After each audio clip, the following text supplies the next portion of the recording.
सबसे पहले countdown 86 days to go, 86 दिन रह गए हैं फील्ड मार्शल आसिम मुनीर की रिटायरमेंट और मुल्क में नए आर्मी चीफ के आने में।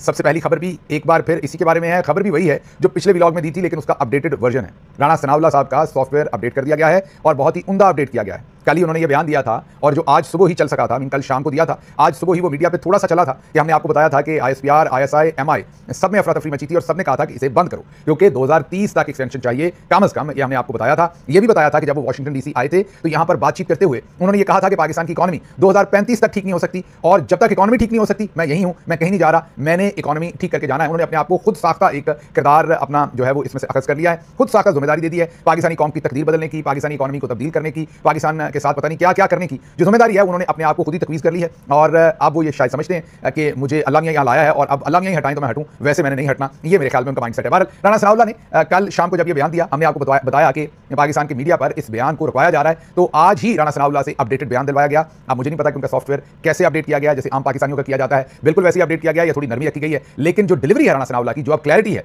जो जैसे स्त्री बहुत अच्छे कपड़े हों तो उसके ऊपर कोई सलवट नहीं होती, अब जो फील्ड मार्शल आसिम मुनीर और उनके साथी जनरल्स जो चाहते हैं एग्जैक्टली वही जुबान राणा सनाउल्लाह ने बोली है। कोई सलवट नहीं थी, मतलब कि भारी स्त्री के साथ उन्हें उनका सॉफ्टवेयर अपडेट किया गया है, भारी स्त्री फिरी है, कोई हल्की स्त्री नहीं है। राणा सनाउल्लाह साहब ने अब ये कहा है कि 2030 तक उन्हें एक्सटेंशन होनी चाहिए, 2027 तक नहीं, वो 2030 तक यहाँ है। रिपोर्टर ने दोबारा सवाल पूछा तो राणा सनाउल्लाह इतना मोहतात थे कि उन्होंने कहा 2030 क्या, 2030 से भी आगे एक्सटेंशन होनी चाहिए फील्ड मार्शल आसिम मुनीर को। 2030 क्यों, 2030 से भी आगे एक्सटेंशन होनी चाहिए। राणा सनाउल्लाह इतने मोहतात हैं, दोबारा स्त्री से बचने के लिए उन्होंने कहा दफा करें जो मैंने 2027 कहा था, 2030 तक दें। उससे फिर सवाल पूछा रिपोर्टर ने, उन्होंने कहा 2030 को भी छोड़ें, 2030 से भी आगे तक एक्सटेंशन होनी चाहिए, जब तक वो चाहें तब तक एक्सटेंशन होनी चाहिए। रिपोर्टर ने सवाल पूछा कि जब तक वो चाहें मतलब कि ला मतना ही, तो राणा सनाउल्लाह ने बेबसी के साथ कहा कि बिल्कुल जब तक वो चाहें, लेकिन मुंह पे वो निमा निमा मुस्कुरा रहे थे, मतलब हल्का हल्का मुस्कुरा रहे थे जब वो ये बात कह रहे थे। जाहिर है उनको अंदाजा था कि वो क्या कह रहे हैं, उनको अंदाजा था माजी में ये लोग क्या कहते रहे हैं। बहरहाल रिपोर्टर ने दोबारा सवाल पूछा कि हजूर माजी में आप ये कहते रहे हैं कि नवाज शरीफ जो हैं वो एक्सटेंशन नहीं देते। मेरा ख्याल गुंदल साहब थे जो ये सवाल पूछ रहे थे। उन्होंने कहा कि माजी में कहा जाता रहा है कि नवाज शरीफ और नून लीग एक्सटेंशन के खिलाफ है, वो एक्सटेंशन नहीं देना चाहती। हालांकि ये बात गलत है। जनरल बाजवा के साथ एक्सटेंशन पर इन्होंने तो डील की थी, जनरल बाजवा को एक्सटेंशन दी थी और वोट दिया था पार्लियामेंट के अंदर और उसी से तो इमरान खान की हुकूमत गिराने की डील की थी। बहरहाल गुंदल साहब ने आज जब ये सवाल पूछा तो उस पर राणा सनाउल्लाह ने आगे से जवाब दिया कि देखें एक्सटेंशन जो है वो इस मुल्क में होती है, वन। दूसरा उन्होंने कहा कि एक्सटेंशन अगर किसी की मेरिट पे हो तो फिर तो होनी चाहिए। और उन्होंने कहा कि ये जो फील्ड मार्शल है, बल्कि उन्होंने कहा कि जब कोई बंदा फील्ड मार्शल हो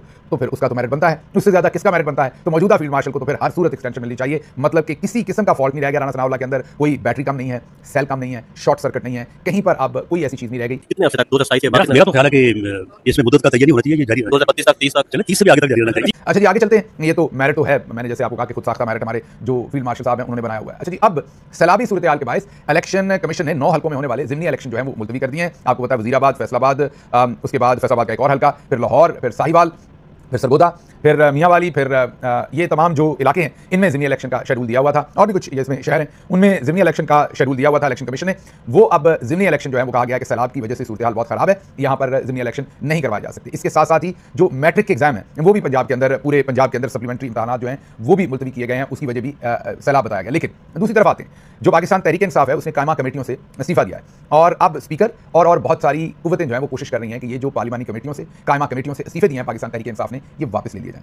हुकूमत ने पहले तो आला मीन चुपके नहीं बल्कि मीडिया पे कहा है कि हमने स्पीकर से गुजारिश की है कि पाकिस्तान तहरीक इंसाफ के लोगों के इस्तीफे जो हैं वो कबूल ना किए जाएं। ये हुकूमत खुद से कह रही है। इससे पहले बहुत सारे लोग तहरीक इंसाफ के अंदर भी और बाहर भी इस फैसले को गलत करार दे रहे थे, इस पर तनकीद कर रहे थे। लेकिन गौर कीजिए कि जब से ये फैसला किया है, कायमा कमेटियों से इस्तीफा दिया है, क्योंकि कायमा कमेटियों के अंदर जाहिर है जिस तरह से निजाम झगड़ा हुआ है, मतलब कि कायमा कमेटियों के अंदर भी तो परफॉर्म आप तभी करते हैं जब पार्लियामेंट हो। ये पूरी की पूरी पार्लियामेंट ही फॉर्म 47 की है, फील्ड मार्शल और उनके साथी जजेस का, जनरल्स का कब्जा है, जजेस भी खैर उनके साथी ही हैं इस वक्त। तो जब कब्जा ही पूरे के पूरे सिस्टम के ऊपर उनका है, पूरी पार्लियामेंट ही जब परफॉर्म नहीं कर सकेगी तो कायमा कमेटियों ने क्या परफॉर्म करना। पाकिस्तान तहरीक इंसाफ के पास लातादाद कायमा कमेटियां थी, उनकी चेयरमैनशिप भी थी, लेकिन आपको किसी एक में भी कोई टर्मिनल किस्म की कामयाबी, हाँ ठीक है, एका दुका नोटिस किए, लोगों को बुलाया, ये डाटा दे दें या ये दे दें, लेकिन किसी ने कोई डाटा नहीं दिया, कोई हतमी उसमें से स्कैंडल जो है वो बरामद नहीं हुआ। मतलब कि कायमा कमेटियों की जो परफॉर्मेंस, मैं इंडिविजुअल्स की बात नहीं कर रहा, तहरीक इंसाफ के लोगों की बात नहीं कर रहा, या पार्लियामेंट की परफॉर्मेंस जीरो है तो उसमें कायमा कमेटियों की परफॉर्मेंस भी तो जीरो ही होनी है, क्योंकि ये फॉर्म 47 का पूरा सिस्टम है। अब हुकूमत लगातार कोशिश कर रही है कि कायमा कमेटियों में जो तहरीक इंसाफ है वापस आ जाए, सारी नहीं तो कुछ कमेटियों में वापस आ जाए। इससे और टाउट सहाफ़ी भी बार बार इस फैसले के ऊपर तनकीद कर रहे हैं। इससे ये वाज़ेह है कि फैसला किसके खिलाफ किया है और किसके हक में। अगर ये फैसला इतना ही हुकूमत को अच्छा लगता या तहरीक इंसाफ के खिलाफ होता तो 5 मिनट के अंदर ये इस्तीफे जो है मंजूर करके मामला जो है वो आगे बढ़ाया।